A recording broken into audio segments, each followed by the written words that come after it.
So I just finished reading The Last Argument of Kings, finishing up the First Law trilogy, and wow. Yeah, this is like nothing I have read before. And not necessarily the content, like I've read a lot of fantasy, but there's just so many amazing things about this trilogy that I want to talk about. So with all that, let's get into it. So I'm going to keep this pretty spoiler free as kind of a review for the whole series and whether I recommend you read it or not, and why or why not. So first off, what we're talking about, the First Law trilogy, Joe Abercrombie's masterpiece, Lord Grimdark himself. Just love the series so much. Like I said, this is a grimdark series, so it's not a lot of sunshine and roses, and you're basically following a couple different characters: Logan Nine Fingers, Giselle Dan Luther, First of the Magi, Sandan Glokta, just a whole range of characters that you're following along, and basically just following along in their day-to-day life. Now, their day-to-day life is pretty exciting, but still, this is not your typical Chosen One quest type series. This is thrown into the thick of it. A lot of stuff happens, and then it ends. Like, structure-wise, it's a lot different than what your stereotypical fantasy book or series might be. Now, as far as it being fantasy, it's very, swords and sandals type warfare. You have all the typical stuff, swords, spears, arrows, fighting, battles, kings, magi, all that fun stuff. The magic part of it is fairly light, so you don't get a ton. Not everyone's throwing fireballs and shape-shifting into different things. There is magic elements in the book, but it's kind of like Game of Thrones, where it's there, but it's subtle. It's like not everyone there is versed in the ways of all the magic, or even aware of all the magic, or even believe in all the magic, but it's there, and it does play an important role later on in the series for sure. Now, some of the good things about this series and reasons I would highly recommend you to read this series is this is a masterclass in character building. Just the depth and the realness, and just the characters are absolutely amazing. And there's no, I was going to say the good ones and the bad ones, but there are no good ones, there are no bad ones. Everyone is very gray.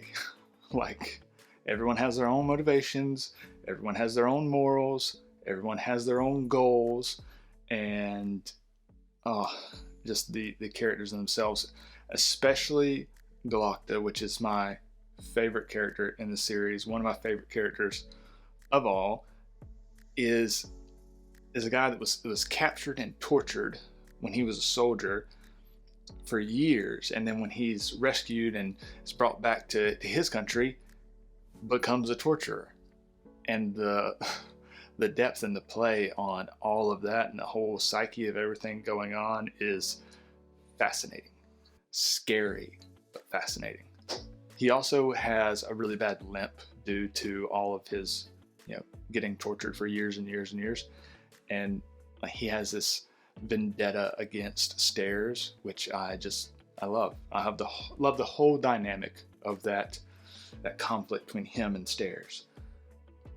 The book is a lot more interesting than him versus Stairs. The way that's kind of sprinkled in throughout the book, love it. The other thing that really jumps out at me with this book series is the pacing.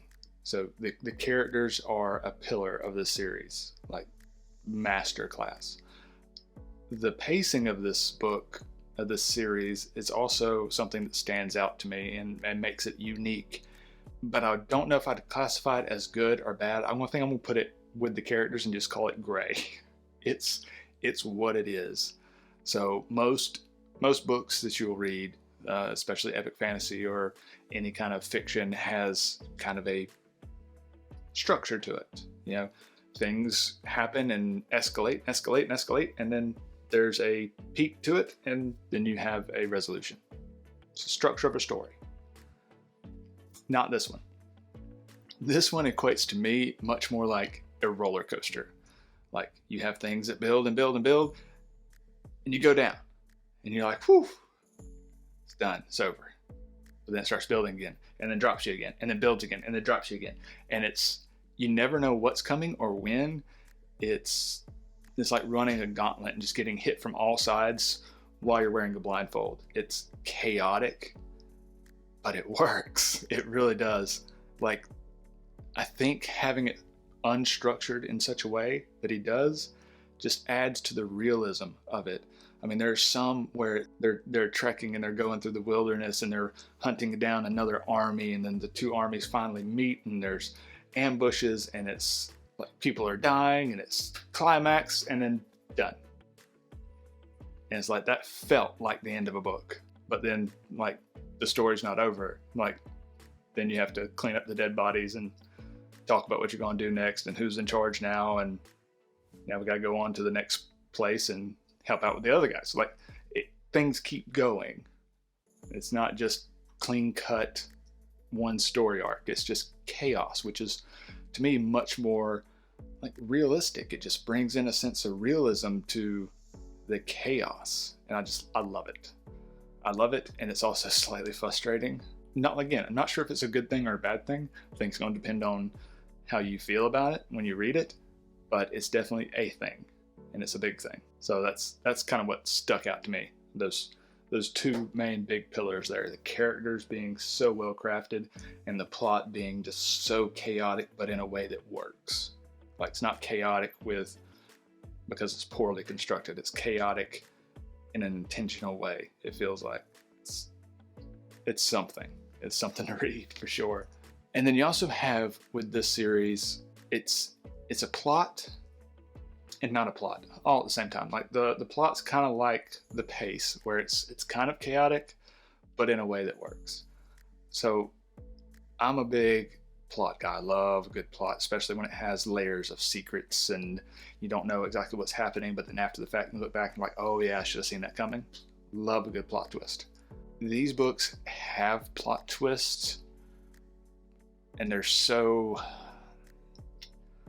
not gonna say well done, it's not like perfectly crafted, but they're unexpected in places, and it just, you're just dropped in this world and you don't know anything, and you slowly learn things, but then some of the things you learn are wrong, and that's just a beautiful way to do a plot twist. A lot of fantasy authors do that as a way of doing a plot twist, because you don't know all the rules, and unreliable narrator type situation. But all that to say, I really enjoyed the plot twist in it, even though overall there's not much of a plot in the books. Like I said, like, you're dropped in, a lot of crazy stuff happens, and then you're out. Like, there's no normal, it's kind of with the structure, there's no overarching plot. It's just like basically trying to survive for the most part. Still alive. Anyway, so I would love to know your thoughts on the series if you've read it, and I'd also love to know if you plan on reading it. So let me know down in the comments below. Like this video if you would, please. And also, what else? I know I got a lot more Joe Abercrombie to read. He is now officially one of my go-to authors. Love his style. I'm going to keep reading him. But who else have you read that has kind of a chaotic style that works? Because this is super interesting to me. So if you have any good recommendations, again, put those down in the comments, and I will see you on the next one. And I also want to just give a shout out to Javi Coffee for sending me some of their coffee concentrate to try out. I love a good cup of coffee, especially in the mornings or if I'm reading a good book. Their concentrates are absolutely delicious. They are quick and simple and actually come out cheaper than most K-Cups. So if you're a big coffee drinker, check out link below and try some for yourself.